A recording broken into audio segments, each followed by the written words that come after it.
Alright, guys, so I have a problem. It's a problem I think we've all had, and it's time to address the elephant in the room. Starfield. And more so, Starfield coming out right after Baldur's Gate 3. Now, Baldur's Gate 3 has thoroughly filled me, spoiled me, and given me everything a gamer could dream of in terms of gameplay, RPG immersion, and just D&D aspects done perfectly. And honestly, the two games are so different. I know it's weird I'm comparing them, but let me explain why. Hear me out before you kill me. So, let me just paint the picture for you, okay? I get Starfield on Xbox Game Pass, so it's free. So already, I'm already grateful enough. This is a AAA game. I'm getting it for free. Like, thank you. It's wonderful. I appreciate it. I'm getting it. I'm playing it. I'm enjoying it, but it's super slow. And this is like my first point, and it's kind of weird because this is like, okay, it's slow, but how does this have anything to do with like immersion? Well, the loading screens. It's actually worse than I thought. As I continue to play the game, even like the deeper I go, like everywhere I'm going, every mission requires me to go through like 5 to 10 loading screens. Doors have loading screens. The ship has loading screens. Going to a planet, blasting off, loading screen, landing, loading screen. It's loading screens everywhere. It's too many loading screens. Far too many loading screens. It's so it's weird because like we have the technology to not have loading screens now, or at least have them to a lesser degree. And if they do exist, they're no more than 5 seconds, if even that. No, it's definitely like 5 seconds, and if even that is crazy. But yeah, it just really takes you out of the game when that's frequently happening. Kind of makes it a slog to do any exploration. Like I've stuck to the main path. I've deviated and played like different side quests and gone to different galaxies just because, but it's such a tedious process when everything has to load, and it really takes you out of it. Like Baldur's Gate, the game is small in comparison, very small in comparison to Starfield, but it has so much more in it that keeps you immersed. And the loading screens are to a minimum. It loads an entire area and it's done after that. Like you don't worry about a loading screen till you're going to the next area. Starfield, it's a loading screen even on the same planet. Like that's too much loading screen for me. Um, yeah, it's one of my biggest gripes with the game since I've gotten it. It's just far too many loading screens, and I needed to get it together. Next up, we have the choice and impact inside of Starfield. So far, a lot of my experience with Starfield's choice system, which is just the dialogue system, which hasn't even changed since like past couple games. Fallout, it's not like your choices. Well, I take that back. I'm lying. I'm lying. There are some Fallout choices that have actual impact, feel like they have actual impact, and like the words you choose can alter the path for you. Like it feels more there in those games, which is weird because Starfield's the newer one, right? It's supposed to be the big groundbreaking Bethesda game, but it takes a step back in that feeling of choice where it feels like I don't have much a choice. Like I don't have as much autonomy as I think, and even if I do make the choice I want to make, it's kind of aggressively punished. Like I can't just straight up kill somebody to get something over with. It's going to ruin my entire crew. Like they're going to hate me. There's not many crew members that aren't going to hate me, and it sucks. It sucks. Like I can't make a choice.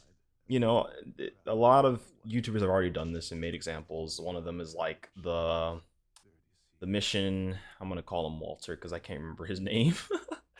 But the old man takes you to Neon City, and you're doing the fucking mission with the pack, and you're doing the drop off and making the deal.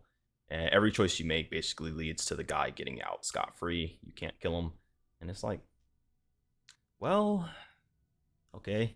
And the choices seem drastically different, but they all lead to the same place. And that's the problem. Like it's so deep. It gives you so much dialogue. All this dialogue, but it all leads to the same thing, which kind of really gives you like, what's the point? Like it's nice. Like, okay, I can say this, but we're all going to the same place. Like the only thing it changes is like the approval ratings, and that's not what I'm really looking at half the time. I'm just looking to make the choice that I think I would make, and I'm waiting to see the outcome that you would expect to get out of that choice. So with Baldur's Gate, you make a choice, like, I mean, you sneeze wrong, you're gonna get an impact, and you're gonna see it, and it's gonna have like it doesn't even have to be long term. It'll be a short term thing, but it's still enough to have you feeling like, yeah, you made that choice and this is what happened, cause and effect, you know. In Starfield, you make a choice and the same thing happens. So it's not really you causing it, it's the game already having it there, and you're just taking a different path every time, and it's not there for me. It's not doing it. I don't like it. Lame.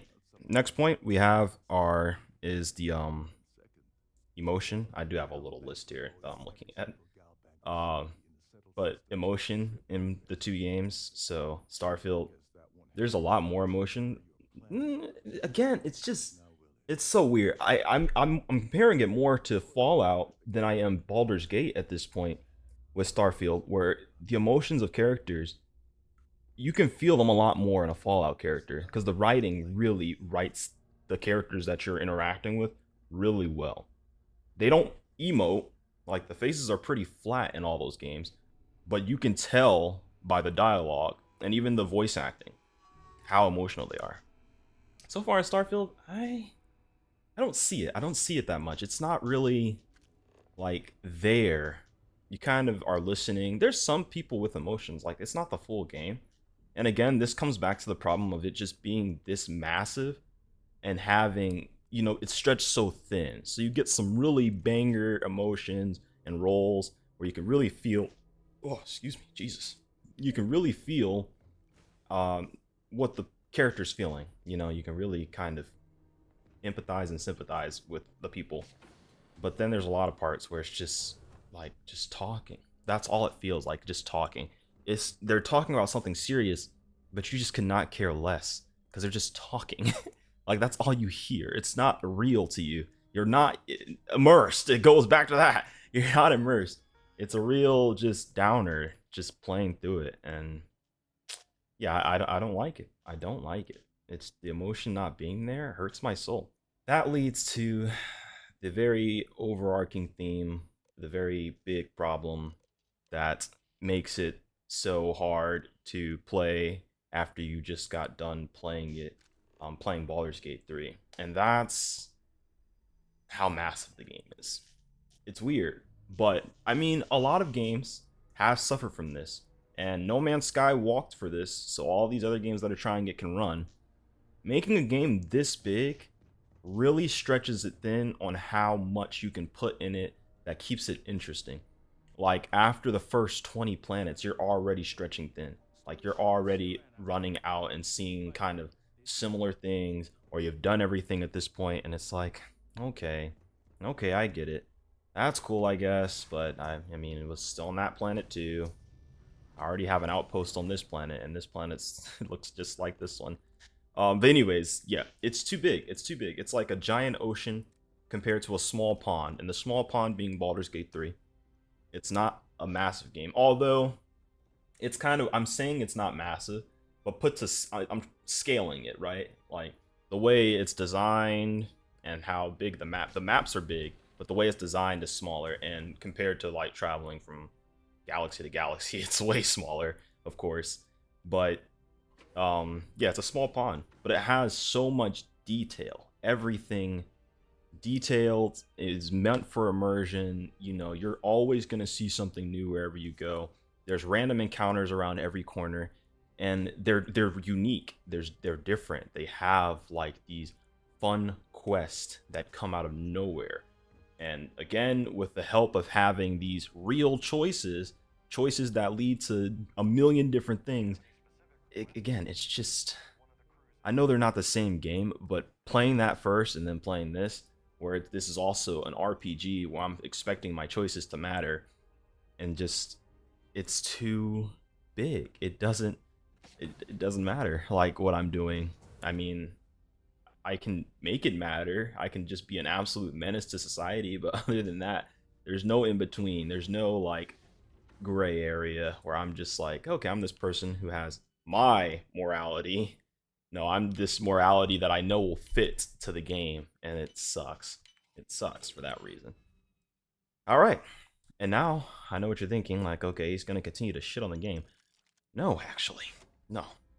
Now, I just want to say I still enjoy the game.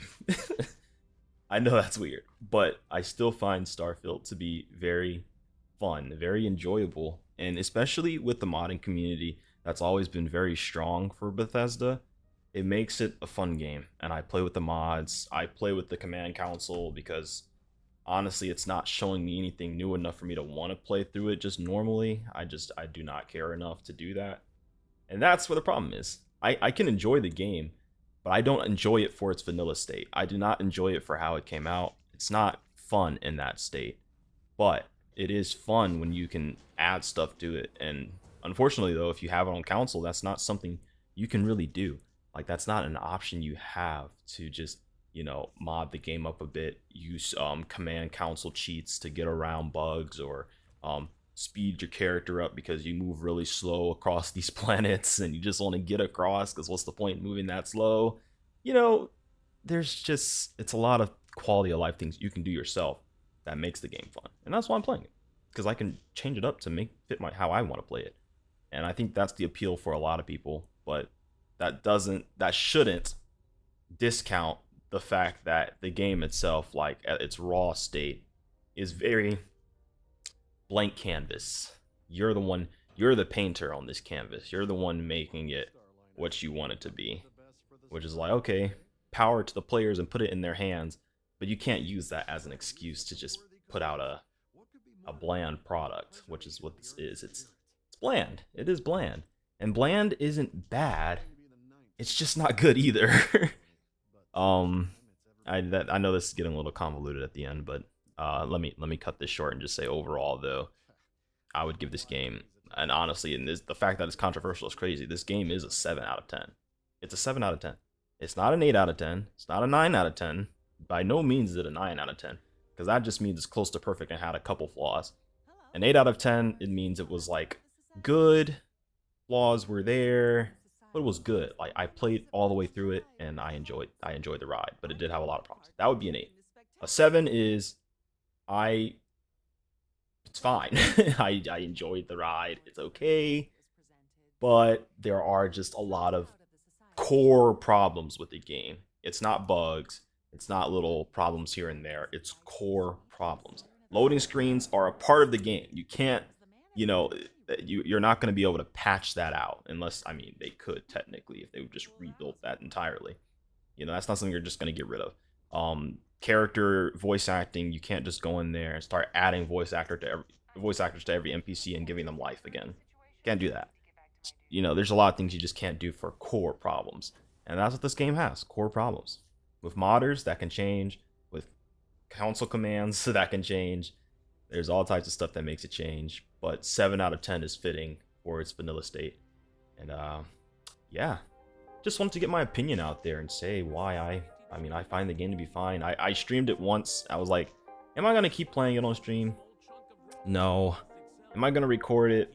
Probably not, because, unless you guys want to see just a straight up modded gameplay with cheats and all, like, I don't think anybody really wants to see that. I'm not going to be playing it fair. I'm just going to be running through it to see what I can find. But yeah, I just couldn't get into it that way. Still plenty of games coming out. There's like a million games coming out. This has been such a good year for games, and I'm getting off track, but this has been a good, awesome year for games, and I can't wait to see what else comes out. This, honestly, I will say, for Bethesda, Starfield did do good enough to kind of keep it going after Fallout 76, which I thought was going to bury it. Really thought we weren't going to get anything after that. I was saying rest in peace. It's been real. Because Fallout 76 was a disaster. I got that game day one and it was so sad. I know they've updated it, but it's not enough. It's not a No Man's Sky. Now, a No Man's Sky update, the way that game can't have turned around, I'm getting so off track. Jesus Christ. I will save that for another video, maybe. Alright, guys. So that's all. I know I just got into a whole tangent there, but that's all. I'm done. I just got my piece out. I hope you all enjoy me getting my piece out. This is just a little something while I think of what to actually play. Kind of was going to play Starfield, but then I came to this realization that I don't think I want to play or record it. Like, I don't even know how I could spin it, honestly. It would just be me jabbering on, filling the void. But yeah, that's about it. Thank you all for watching. Please, if you enjoyed, leave a like. If you didn't, leave a comment. Explain how you would like me to do better. And that's about it. See ya.